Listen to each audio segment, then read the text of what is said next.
Hola, bienvenidos a Manuel Abraham Pacimiño Entrevista A.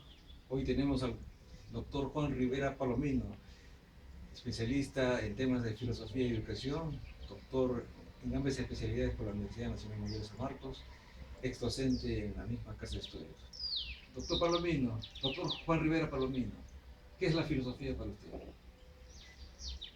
Bueno, antes de contestar a esa pregunta un poco esencialista, es necesario situar a la filosofía dentro de un contexto sociohistórico.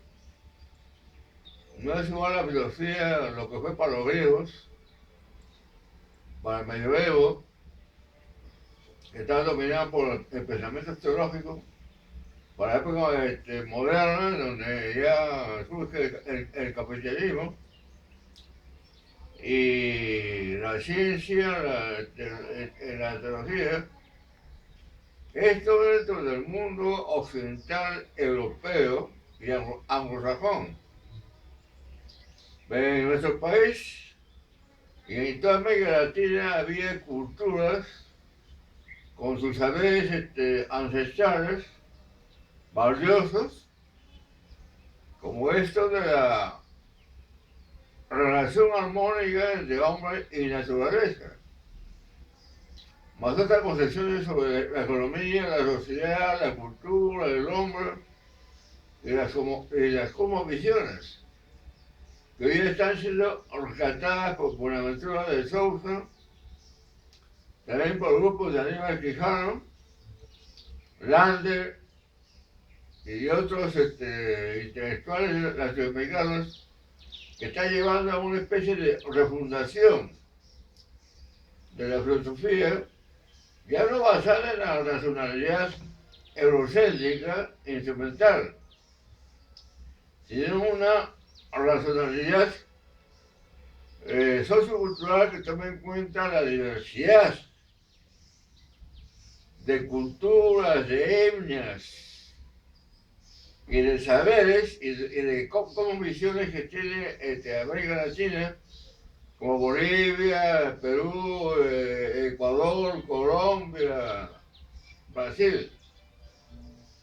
En síntesis, la filosofía es un saber contextualizado. No se puede sostener la tesis del 60, del 70, que la filosofía está en sus textos. Para mí, para poder filosofar sobre el problema de la ciencia, del hombre, de la ética, hay que partir de la realidad, de la praxis del ser humano. Y de ahí elevarse de lo concreto a lo abstracto y luego descender de lo abstracto filosófico a lo concreto, a la praxis del ser humano. Doctor, Por lo tanto, la filosofía para mí es una actividad. No es un saber especulativo, metafísico, que analiza, reflexiona temas abstractos como el caso a nivel ontológico, gnosiológico, el caso de la ciencia vía epistemología lógico-formalista o la antropología filosófica y la ética. Por ejemplo, la ética así va enfocada desde un punto de vista analítico y abstracto. Mejor es el planteamiento del mexicano Adolfo Sánchez Vázquez, que plantea un enfoque social de la ética. En ese sentido, que yo soy partidario de un enfoque sociohistórico de la filosofía. doctor Rivera Palomino, ya que estamos hablando de partir de la realidad, usted como filósofo y educador, ¿qué nos puede decir sobre la realidad educativa nacional? Bueno, yo debo manifestar aquello que ya he publicado en internet en la Academia Edu Berlingen, de que la educación en estos momentos está en una crisis y la reforma educativa neoliberal ha fracasado en todos sus aspectos. Primero, porque la problemática fue impuesta por el Banco Mundial. Dos, los gobiernos desde Fujimori hasta Humala no han sabido implementar la reforma de segunda generación que recomendó o impuso el Banco Mundial. Y porque en el Perú estos gobiernos no crean unas condiciones de factibilidad, de éxito, de esto que yo le llamo la ideología de la calidad educativa. En ese sentido, la reforma educativa, al no estar, al no responder a la problemática nacional real y al no tener una política educativa que responda a esa realidad, y al estar centrado en una concepción educativa que es reducida a lo meramente instruccional, ha fracasado desgraciadamente, o felizmente. Y sobre la nueva ley universitaria y la realidad de los centros de educación superior, ¿qué nos puede decir? Bueno, yo creo que antes de que se creara el Consejo de la Universidad ya venía atravesando una tremenda crisis institucional. Desde el gobierno de Fujimori, cuando se crean las comisiones interventoras, se destruye la institucionalidad, la autonomía, la democracia, se expulsan a los mejores profesores de San Marcos, de la UNI, de la Cantuta, y los llamados terroristas, senderistas de la universidad son premiados con viajes, por ejemplo, a un profesor que era obviamente de esa línea, como un ex becado a España. Entonces, esas comisiones interventoras destruyeron a San Marcos, a la Cantuta, a la UNI. Y después, el segundo gran destructor de la universidad y del sistema educativo es el APRA, con Alan García, que llegó a destruir hasta el Instituto de Investigación y Desarrollo de la Educación que quedaba en San Borja, vendió el local del parque universitario, destruyó el INIDE y se desimplementó la reforma del 70, que hubiera sido la mejor opción para solucionar la problemática educativa del país, tal como lo planteaba José Carlos Mariate. Y sobre el panorama actual en la política, estamos viviendo épocas electorales, aún. Bueno, estamos viendo una crisis total. Yo le llamo un artículo mío que también lo he publicado, la descomposición sociopolítica del país, que está atravesada por el narcotráfico, que ya llegó a la esfera política, social, cultural, la infiltración del narcotráfico en los congresistas, la corrupción a nivel del Poder Judicial, a nivel de la corrupción policíaca, la delincuencia juvenil, la llamada inseguridad ciudadana, que con respecto a la cual no se indica cuáles son las causas. Solamente se dice que se va a aumentar el sueldo a los policías, que se va a mejorar su formación, que se va a militarizar tal país, declarar estado de emergencia. Pues no se indica cuáles son las causas de por qué la población de bajos ingresos, pobres, desocupada y de niveles medios ha optado por una violencia ya criminal. O sea que tenemos inseguridad ciudadana, violencia criminal, más la violencia criminal y terrorista del narcotráfico, que no se le enfrenta. Solamente se capta a los vendedores, a los paqueteros jóvenes, pero no se capta a los peces gordos, uno que otro. Entonces el Perú está viviendo una crisis total. Crisis ecológica por la contaminación ambiental, crisis económica por un modelo económico que no ha solucionado los problemas sociales, humanos del pueblo. Crisis cultural al imponer la cultura hegemónica vía colonialidad, como lo señala a Aníbal Quijano, de la cultura occidental.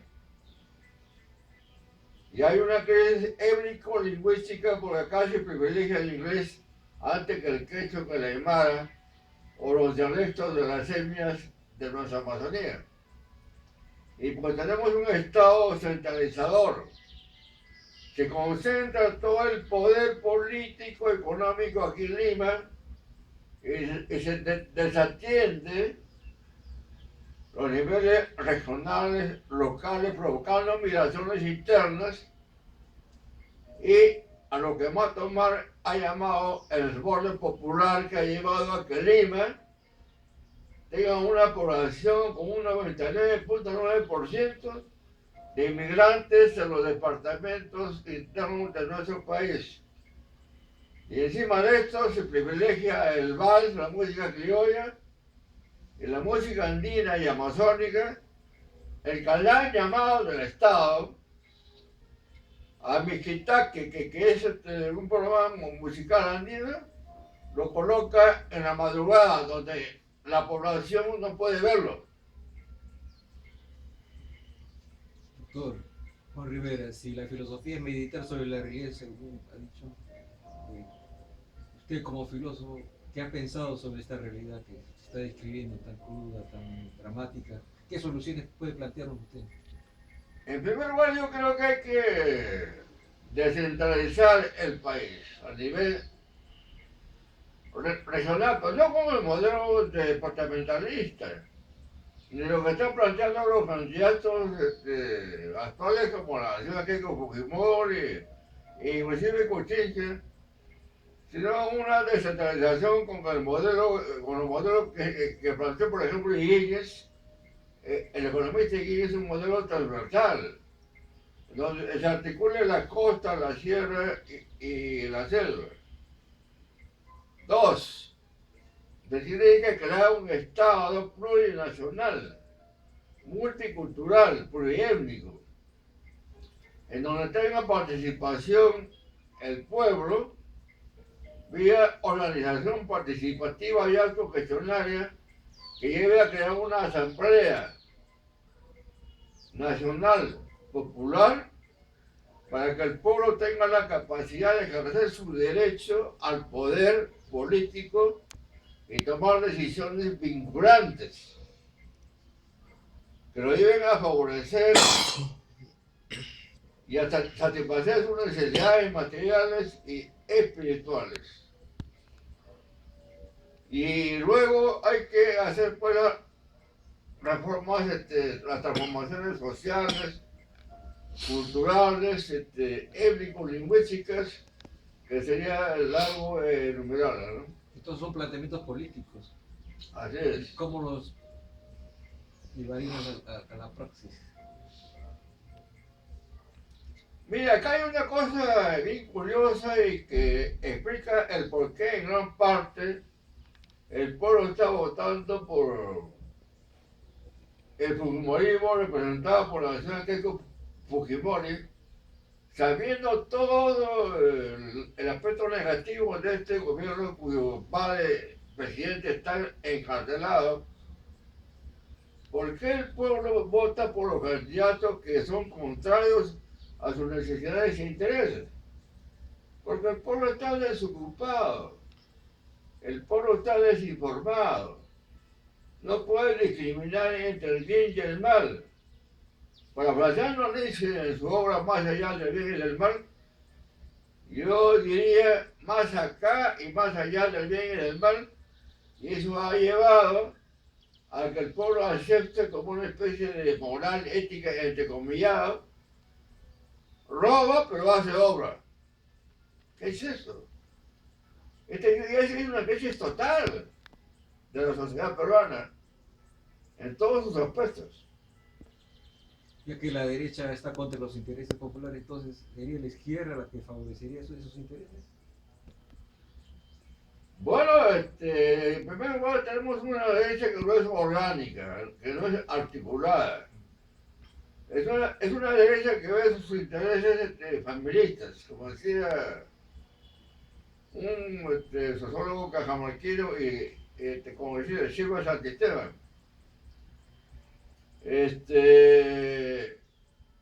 No tiene visión de país. No se quiere aceptar un proyecto nacional de desarrollo multidimensional que abarque desde lo ecológico hasta lo político. Y en segundo lugar, al pueblo hay que educarlo en todos sus aspectos multidimensionales, organizarlo participativa y autogestionariamente a través de los mecanismos, procedimientos de la educación universitaria, de las ONGs, para que lo capaciten, lo organicen, para que se organicen y puedan participar en política, en la toma de decisiones políticas que convengan a sus intereses y necesidades para solucionar los problemas de la pobreza, miseria, indigencia, desnutrición, anemia, como ha señalado el padre Galarreta. Entonces, es hora que aquello que dijo Abraham Lincoln, democracia, es del pueblo, por el pueblo y para el pueblo, y Camayate lo dijo desde otro punto de vista, se concretice en la realidad práctica del Perú, si es que se quiere tener un país con viabilidad histórica. ¿Cuál es su análisis de las últimas décadas sobre la llamada izquierda peruana? Bueno, yo creo que la izquierda fue muy afectada, desarticulada con la aparición de los movimientos que se rebelaron contra el sistema actual, contra el establishment. De ahí no supo reorganizarse y desarrollar los partidos políticos correspondientes. O formar un solo frente de izquierda que represente y exprese los intereses populares de participación política para solucionar los problemas de los trabajadores, de los empleados, de los profesionales y de las organizaciones vecinales, en una palabra, del pueblo o de la clase baja dominada. Incluyendo grupos confesionales progresistas. También yo creo que el grupo social cristiano, por ejemplo, de la teología de la liberación, el social cristianismo bien entendido como lo entendía Cornejo Chávez, no como lo malinterpretó el señor Pedro de Reyes, esos grupos religiosos sí están en posibilidad de participar en política a favor del pueblo. Hablando de religión, ¿qué opina este curso de religión que es doctrina católica que se enseña en primaria y secundaria en los colegios públicos? Yo creo que se está enseñando mal el curso de religión en forma dogmática y autoritaria, imponiendo creencias y opciones religiosas que solamente la doctrina católica y no dándole oportunidad, haciendo uso de su derecho de elegir libremente una religión. Yo que al niño desde que nace a los 3 4 años ya se le bautiza. Sin consultarle al niño qué opción religiosa quiere él tener, ya la familia decide en nombre de él o la sociedad decide qué religión debe tener su hijo y le impone. Va al colegio, se le sigue imponiendo autoritariamente su opción religiosa.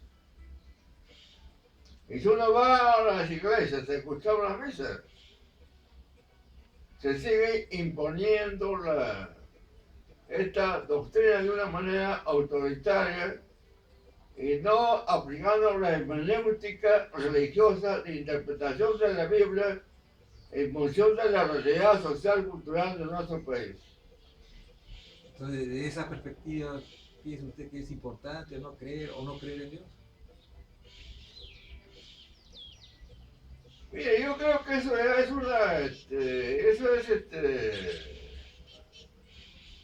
una cuestión de opción personal,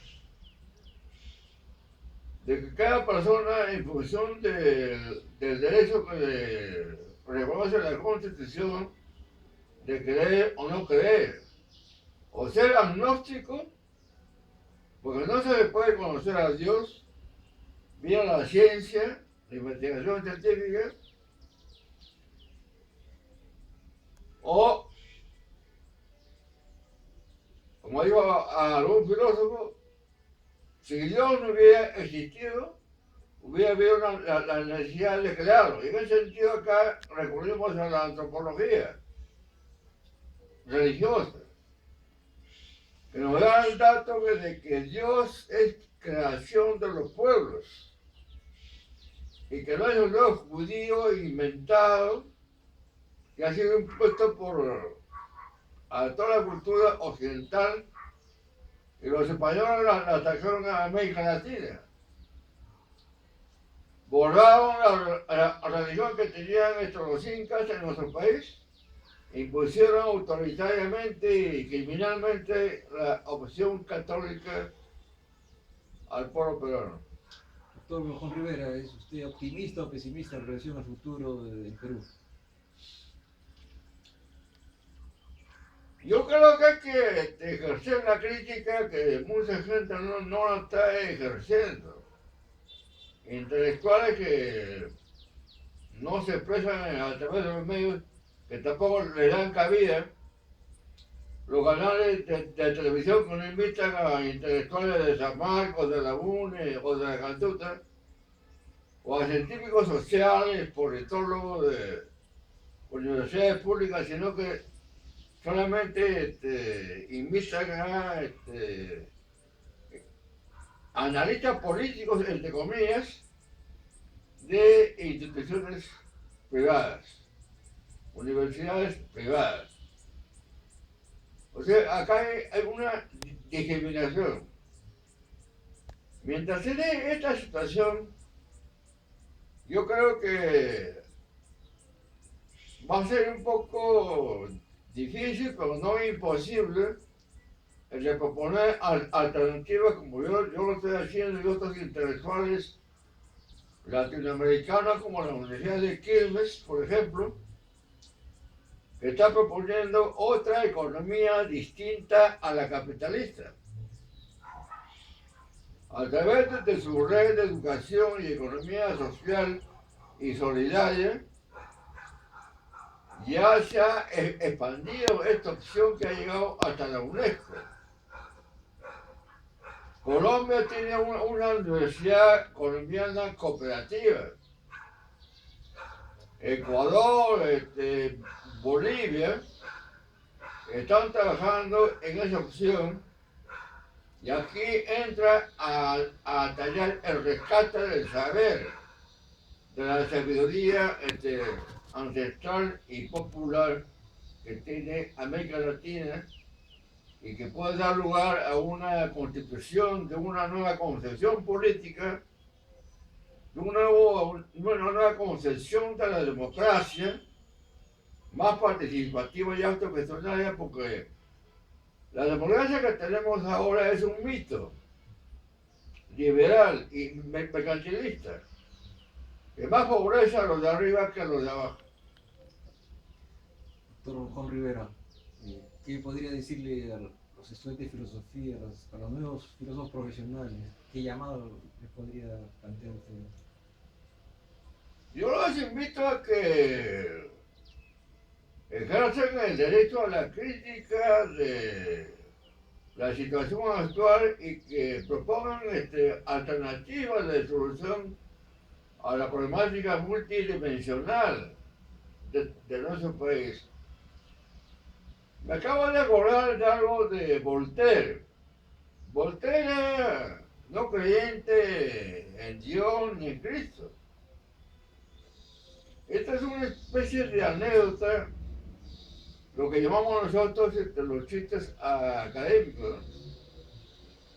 Voltaire, todo muy bien vestido, con un amigo, se paseaban por la calle de París y en eso pasaba la procesión del Señor, de Jesús. Así que Voltaire se quita el sombrero y lo saluda.